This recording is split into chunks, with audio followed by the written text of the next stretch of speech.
ختم میں ہم کیا کرتے ہیں؟ ختم شروع ہوتا ہے، عوام الناس اللہ تعالیٰ ان پر رحم فرمائے، بیچارے صبح نکلتے ہیں فجر کے بعد، جیسے بیٹھتے ہیں جو بیچارے سب سے پہلے آئے ان کی شامت آئی، پہلے تو ان کو شمارے پڑھنے پڑیں گے، وہ وہاں پہ جتنے پڑھے ہیں وہ سارے ختم کرنا بھی فرض ہے ہم پر، یہ چونکہ ہم نے ٹھہرا لیا ہے فرض،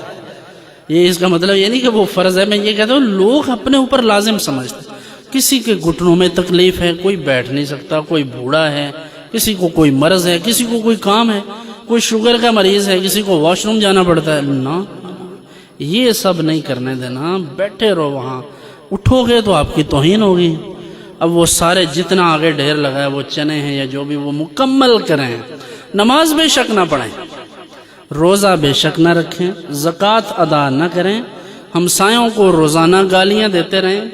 ان کے ناک میں دم کر دیں، لیکن یہ چنے مکمل پڑھ کر جائیں۔ کیوں؟ نہ یہ فرض ہے نہ یہ واجب ہے، اللہ کی طرف سے ہم پر پابندی نہیں ہے، یہ تو ایک مستحب کام تھا۔ مستحب کرنے کا حق سب سے زیادہ اس شخص پر جو فرض پر عمل کرتا ہے۔ تو جس قوم نے فرض بھی چھوڑ دیے، سنتیں بھی چھوڑ دیں، واجبات بھی چھوڑ دیے، ان کو نوافل کے لیے، مستحبات کے لیے باندھ کر ہم کون سی دین کی خدمت کر رہے ہیں؟ پھر اس کے بعد وہ جو بیٹھتے ہیں بیچارے، وہ جب ختم ہوتے ہیں تو وہ شکر ادا کرتے ہیں۔ یہ کام ہمارے ساتھ بھی ہوتا ہے نا،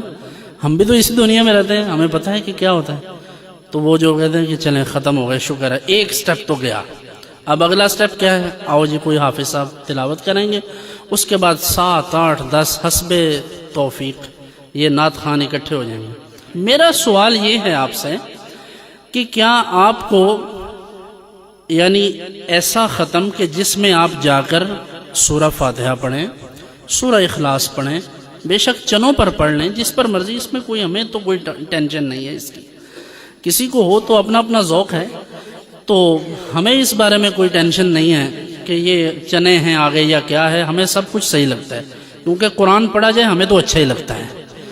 کھانا آگے رکھ لیں یا گھر میں رکھ لیں، قرآن پڑھا جائے تو برکت ہی برکت ہے، اس میں کوئی مسئلہ نہیں ہے۔ تو اب اگر صرف 10 منٹ کے لیے آپ سب کو کہیں جی آپ کل شریف پڑھ لیں، سورہ اخلاص پڑھ لیں، سورہ فاتحہ پڑھ لیں، چنوں پر پڑھ لیں یا ویسے پڑھ لیں، اس کے بعد آپ ایک تلاوت کریں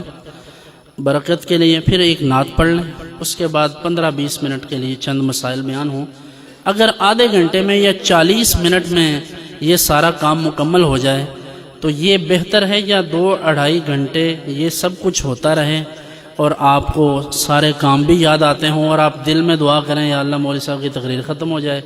اور کبھی آپ یہ کہیں کہ یا اللہ یہ نعت خوان ہماری جان چھوڑ دیں،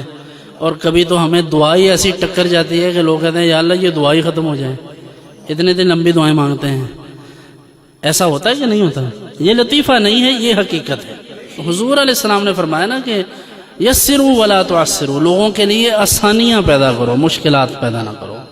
تو لوگوں کو مشکل سے نکالنا چاہیے۔ سوال یہ ہے کہ جو قوم 5 وقت کے لیے مسجد آنا اپنے لیے مشکل سمجھے، وہ 2 گھنٹے کے لیے کسی محفل میں کیسے بیٹھے گی؟ اللہ کے رسول صلی اللہ علیہ وسلم نے قرات مختصر کر دی، حضور نے نماز مختصر کر دی، بھائی یہ ختم فرض تو نہیں ہے، حضور نے نماز مختصر کی۔ اٹھائیں بخاری شریف، حضور علیہ السلام نے اس بات کو ناپسند فرمایا ہے کہ لوگ مشکل میں ہوں اور ہماری قراتیں لمبی ہو جائیں، وہاں حضور تو نماز میں قرات مختصر فرمائیں اور ہمارا سلام مختصر نہ ہو۔